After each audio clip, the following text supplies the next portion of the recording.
Baiklah, Assalamualaikum warahmatullahi wabarakatuh. Saya Alrama Binepiono dengan NIM C1C02046 ingin memenuhi tugas dari akuntansi keberlakuan dengan alasan pengampu Pak Wirmi Eka Putra dan juga Ibu Wira Lestari.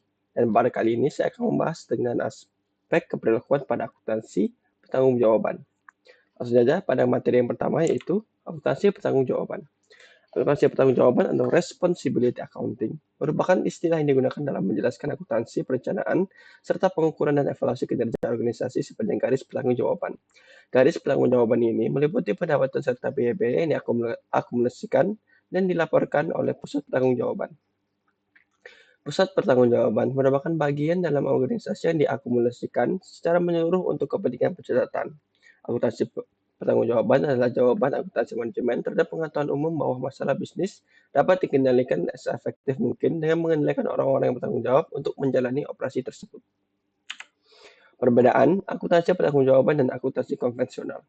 Akuntansi pertanggungjawaban tidaklah melibatkan deviasi apapun dari prinsip akuntansi yang diterima secara umum. Akuntansi pertanggungjawaban berbeda dengan akuntansi konvensional dalam hal cara operasi direncanakan dan cara data akuntansi diklasifikasikan serta diakumulasikan. Dalam akuntansi konvensional, data diklasifikasikan berdasarkan hakikat atau fungsinya dan tidak digambarkan sebagai individu-individu yang bertanggung jawab atas terjadinya dan pengendalian terhadap data tersebut. Akuntansi pertanggungjawaban meningkatkan relevansi dari informasi akuntansi dengan cara menetapkan suatu kerangka kerja untuk perencanaan, akumulasi data, dan pelaporan yang sesuai dengan struktur organisasional dan hierarki pertanggungjawaban dari suatu perusahaan. Akuntansi pertanggungjawaban memberikan suatu sentuhan pribadi terhadap mekanisme akumulasi data yang impersonal dalam akuntansi konvensional dengan cara membahas manajer segmen secara langsung dan dengan menjadikan tujuan serta hasil kinerja aktual atas faktor-faktor operasional atas mana manajer tersebut bertanggung jawab dan mampu melakukan pengendalian. Jaringan pertanggungjawaban. Kebanyakan organisasi mempunyai hierarki pusat pertanggungjawaban semacam itu. Di tingkat puncak adalah presiden atau CEO yang bertanggung jawab terhadap pemilik untuk profitabilitas keseluruhan dari perusahaan. Mereka yang bertanggung jawab terhadap presiden perusahaan meliputi kepala dari berbagai departemen operasi dan staf untuk memastikan jaringan tanggung jawab dan akuntabilitas berfungsi dengan mulus. Seluruh organisasional suatu perusahaan harus dianalisis dan laba serta beban yang sebenarnya dari tanggung jawab tersebut ditentukan secara hati-hati. Untuk menciptakan struktur jaringan pertanggungjawaban yang efisien, tanggung jawab dan lingkup dari wewenang untuk setiap individu, dari eksekutif puncak sampai karyawan di tingkat paling rendah harus didefinisikan secara logis dan jelas. Jadi jenis pusat pertanggungjawaban. A. Pusat pendapatan. Jika tanggung jawab utama seorang manajer adalah penghasilan pendapatan, maka segmennya sebaiknya diperlakukan sebagai pusat pendapatan. Pusat pendapatan merupakan pusat pertanggungjawaban di mana outputnya diukur dalam rupiah, tetapi tidak dihubungkan dengan inputnya. Dengan demikian, pusat pendapatan adalah organisasi pemasaran yang tidak mempunyai tanggung jawab terhadap laba. B. Pusat biaya. Pusat biaya merupakan bidang tanggung jawab yang menghasilkan suatu produk atau memberikan suatu jasa. Manajer yang bertanggung jawab atas pusat biaya memiliki diskresi akan kendali hanya atas penggunaan sumber daya fisik dan manusia yang diperlukan untuk melaksanakan tugas yang diberikan kepadanya. Mereka tidak memiliki kendali atas pendapatan karena fungsi pemasaran bukan tanggung jawabnya. Keputusan investasi seperti membeli taman mesin atau meningkatkan persediaan bahan baku dan perlengkapan dibuat pada tingkat organisasi yang lebih tinggi. C. Pusat laba. Pusat laba adalah segmen di mana manajer memiliki kendali atas pendapatan maupun biaya. Manajer dievaluasi berdasarkan efisiensi mereka dalam menghasilkan pendapatan dan mengendalikan biaya. Diskresi yang dimiliki terhadap biaya meliputi beban produksi dari produk atau jasa. Kinerja manajer pusat laba dievaluasi berdasarkan target laba yang direncanakan seperti tiket imbal hasil minimum yang diharapkan dan tingkat halangan untuk laba residual. D. Pusat investasi. Manajer pusat investasi bertanggung jawab terhadap investasi dalam aset serta pengendalian atas pendapatan dan biaya. Mereka bertanggung jawab cara mencapai margin kontribusi dan target laba tertentu serta efisiensi dalam penggunaan aset. Mereka diharapkan mencapai keseimbangan yang sehat antara laba yang dicapai dan investasi dalam sumber daya yang digunakan. Kriteria yang digunakan dalam mengukur kinerja mereka dan menentukan peragaan mereka meliputi tingkat imbal hasil atas aset atau return on asset, rasio perputaran, dan laba residual. Pusat laba. Untuk berfungsi dengan memadai, pusat pertanggungjawaban seharusnya serupa mungkin dengan struktur organisasi. Pendekatan-pendekatan yang digunakan dalam mendesain struktur organisasi dan dalam membebankan tanggung jawab bervariasi dari perusahaan ke perusahaan bertanggung pada pilihan manajemen puncak dan gaya kepemimpinan. Berbagai pendekatan tersebut dapat diklasifikasikan sebagai struktur vertikal dan horizontal. F. Struktur vertikal. Dalam struktur vertikal, organisasi dibagi berdasarkan fungsi-fungsi utama. Tanggung jawab secara keseluruhan untuk fungsi produksi, penjualan, dan keuangan diberikan kepada wakil direktur yang mendelegasikan tanggung jawab mereka ke struktur yang di bawahnya sesuai dengan hierarki, tetapi tanggung jawab akhir untuk setiap fungsi tetap berada di tangan mereka. Dari sudut pandang pusat pertanggungjawaban, seluruh segmen produksi adalah pusat biaya karena pendapatan yang hanya dihasilkan melalui fungsi penjualan. Segmen penjualan merupakan pusat pendapatan karena berbagai manajer hanya bertanggung jawab untuk menjual produk atau jasa dan tidak memiliki kendali maupun diskresi terhadap biaya produksinya. G.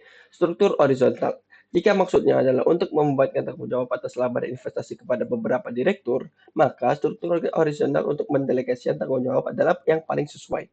Struktur tersebut dapat dibagi berdasarkan produk atau area geografis. Masing-masing wakil direktur mengendalikan suatu pusat laba atau investasi daripada pusat pendapatan atau pusat biaya fungsional. H. Pemilihan struktur. Jenis struktur yang dipilih akan memengaruhi jaringan pusat pertanggungjawaban, yang pada gilirannya berfungsi sebagai suatu kerangka bagi arus data dan kebutuhan pelaporan. Jika jaringan pusat pertanggungjawaban sama dengan struktur yang dipilih, maka sistem akan berfungsi secara efektif dan mendorong para manajer untuk menggunakannya sebagai sumber referensi dalam menjalankan aktivitas yang telah ditetapkan. Menetapkan pertanggungjawaban. Setelah memilih jenis struktur organisasi, tugas penting berikutnya adalah membangun sistem pertanggungjawaban yang efektif. Cara keberlakuan adalah menggambarkan pertanggungjawaban. Kebanyakan orang menerima tanggung jawab dan tantangan yang terkandung di dalamnya. Tanggung jawab terhadap sesuatu membuat seorang merasa kompeten dan penting. Hal tersebut mengimplikasikan wewenang pengambilan keputusan dan dapat memotivasi mereka untuk memperbaiki kinerjanya. Tanggung jawab adalah pemenuhan dari suatu pekerjaan, tanpa hal tersebut para karyawan akan menderita. Pengaruh perilaku yang menguntungkan dari pemahaman tanggung jawab atas fungsi tertentu kepada individu didukung dengan riset empiris. Sayangnya, saling bergantungan dari berbagai segmen organisasi seringkali menimbulkan kesulitan dalam membuat gambaran tanggung jawab yang jelas. Perencanaan akumulasi data dan pelaporan berdasarkan pusat pertanggungjawaban. A. Anggaran pertanggungjawaban. Untuk maju secara kronologis, maka disusun anggaran yang membebankan target biaya dan pendapatan kepada setiap segmen jaringan. Hal ini merupakan basis untuk mengevaluasi kinerja orang yang bertanggung jawab atas setiap unit organisasi. Karakteristik anggaran pertanggungjawaban adalah bahwa manajer pusat pertanggungjawaban dibebani target kinerja hanya untuk pos-pos pendapatan dan biaya yang dapat dikendalikan. Nah, B. Akumulasi data. Untuk memfasilitasi perbandingan periodik dengan berbagai perencanaan anggaran, akumulasi pos laba dan biaya aktual harus mengikuti pola jaringan pertanggungjawaban. Hal ini membutuhkan adanya klasifikasi 3 dimensi terhadap biaya dan pendapatan selama proses akumulasi data. Pertama, biaya diklasifikasikan berdasarkan pusat pertanggungjawaban. Kedua, dalam setiap pusat pertanggungjawaban, biaya tersebut diklasifikasikan berdasarkan apakah biaya tersebut dapat dikendalikan atau tidak. Ketiga, biaya tersebut diklasifikasikan berdasarkan jenis biaya atau berdasarkan pos pelaporan seperti gaji, perlengkapan bahan baku, dan sewa. C. Pelaporan pertanggungjawaban. Produk akhir dari hasil sistem akuntansi pertanggungjawaban adalah laporan pertanggungjawaban atau laporan kinerja secara periodik. Laporan ini merupakan media yang melalui biaya yang dapat dikendalikan, efisiensi manajerial yang dapat diukur, dan pencapaian tujuan dinilai. Alat pengendali ini melaporkan apa yang terjadi berdasarkan akun dan tanggung jawab fungsional dari individu. Laporan kinerja didistribusikan kepada manajemen puncak dan manajemen di tingkat yang lebih perintah. Asumsi keberlakuan dari akuntansi pertanggungjawaban. A. Manajemen berdasarkan pengecualian mengasumsikan bahwa untuk mengelola dan mengendalikan aktivitas organisasi dengan paling efektif, manajer sebaiknya mengkonsentrasikan perhatian mereka pada bidang-bidang di mana hasil aktual menyimpang secara substansial dari tujuan yang dianggarkan atau standar.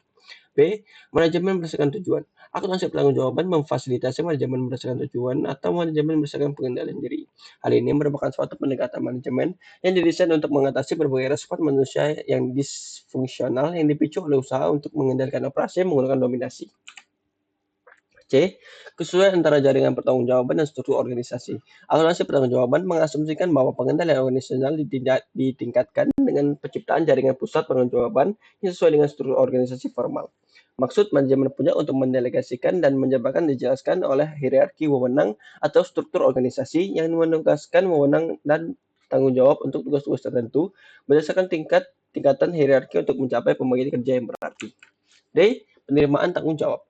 Elemen yang paling penting dalam keberhasilan suatu sistem akuntansi pertanggungjawaban adalah penerimaan para manajer pusat pertanggungjawaban atas tanggung jawab yang diberikan sebagai suatu yang seimbang dan kerelaan mereka untuk dimintai pertanggungjawaban.